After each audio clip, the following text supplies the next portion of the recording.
The 1995 Pride and Prejudice doesn't open with Elizabeth Bennet.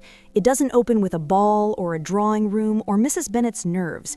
It opens with two men on horses, riding across open countryside, talking. And in that conversation, before Elizabeth has seen either of them, before Mrs. Bennet schemed, before anyone in Longbourn knows these men exist, Darcy says something that tells you exactly who he is. He looks at the countryside around him and tells Bingley, "You'll find the society something savage." Have I your approval? You'll find the society something savage. Before he's met a single person, before he's attended a single event, his verdict is already in. One sentence, the entire character established. Before we get into today's video, if you've been here for a while, you know I take books as seriously as I take Austen. I just built a Notion reading tracker called the Bennet Sisters Library. 5 shelves, 5 sisters, 5 genres: classics, YA, historical fiction, philosophy, and romance. Track your books, set weekly goals, and read with a built-in timer. Link in the description. Go check it out.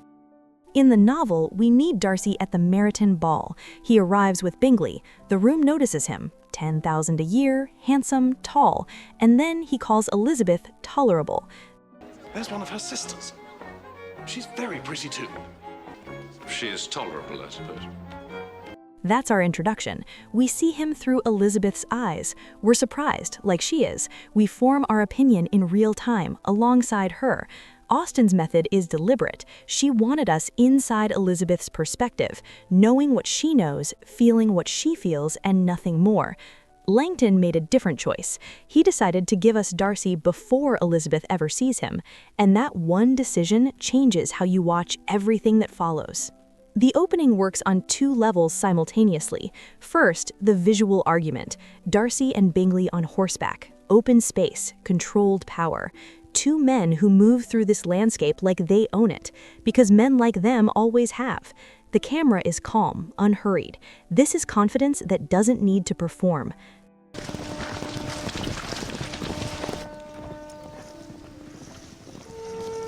Then, cut. The Bennet household. Noise, chaos, girls at windows. It says she will wear it to church. Tell her she shall not, Mama. I shall wear it, Mama, and Maggie would tell her so, for it's all my own work, and she would be a fright in it because she's too plain to look well in it. Jane! Lizzie! Where are you? No explanation needed. The contrast does all the work. 2 completely different worlds, and the entire story is what happens when they collide. Second, the dialogue.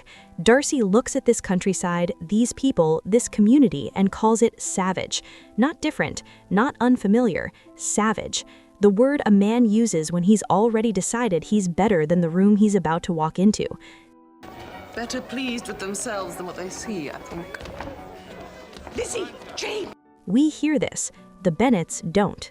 This is the real decision Langton made, and it's a genuine trade-off. In the novel, meeting Darcy at the ball is a surprise. You experience him the way Elizabeth does, cold, proud, slightly bewildering. By showing us Darcy first, Langton gives that surprise up entirely. There's no discovery. We already know who he is and how he thinks. But what he gets in return is something more valuable for television: irony. We watch Mrs. Bennet scheming to catch these men, and we know what she doesn't. We watch Elizabeth form her first impression of Darcy, and we already know it's going to be more complicated than she thinks. We're not discovering the story alongside the characters. We're one step ahead of all of them. That gap between what we know and what they know is where the comedy lives. And in a 6-episode series, comedy that sustains itself is worth more than a single moment of surprise. He will not visit Mr. Bingley when he comes.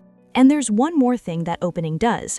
Darcy and Bingley are riding into the area. They're arriving, moving into a community that was settled and quiet before they got there. Langton shows you this physically. 2 men crossing into territory that isn't theirs yet. Before a word is spoken, you feel it. These are agents of change. Longbourn was one thing before they arrived. It will be something different after. And then Darcy opens his mouth and calls it savage. In the novel, you piece his character together slowly, through balls, through proposals, through letters. On screen, you have him in 30 seconds, completely, uncomfortably, before Elizabeth has any idea he exists. Langton made a trade. He gave up the surprise of meeting Darcy for the first time through Elizabeth's eyes, and in exchange, he gave us something television does better than novels: the pleasure of knowing more than the characters do, of watching everything unfold with full awareness of what's coming. You'll find the society something savage, said to no one who can hear it, except us. Tell me in the comments, do you think showing us Darcy before Elizabeth meets him was the right call, or did it cost the series something the novel had? This is Monica's Pie. Stay sharp. See you in the next one.